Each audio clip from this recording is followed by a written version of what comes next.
Ամիոբան հայտնվել է 10 տարեկան երեխայի գլխուղեղում և այն կերել ներսից։ Դեպքը տեղի ունեցավ ԱՄՆ-ում, երբ որ Ռոբերտ անունով երեխան իր ծնողների հետ գնում է Դիսնեյ պարկի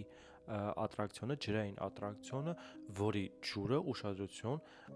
շատ թեթև ֆիլտրացիայով օգտագործում էր տեղային ջուրը։ Տեղային ջուրը օգտագործելու ժամանակ շատ փոքր ֆիլտրացիա էր լինում եւ որևէ դեպք դեռևս չէր գրանցվել կամ հայտնի չէր։ Երբ որ նրանք այցելում են, մի որոշ ժամանակ անց տղան սկսում է հետ տալ, մի փոքր մրսածություն է ցույց տալիս, ջերմություն է բարձրանում, ծնողները կարծում են, թե նա ուղղակի հիվանդացել է, մրսել է։ Բայց մի քանի վայրկյան անց տղան վատանում է եւ նրան տանում են հիվանդանոց։ Հիվանդանոցում արդեն պարզում են, որ տղան քթի միջոցով շնչել է ներս ամիոբա, որը արդեն նրա ուղեղը սկսում է ուտել։ Սա հազվագյուտ ամիոբա է, բայց հանդիպում է հիմնականում տաքացած ջրերում կամ շատ աղտոտված ջրերի մեջ։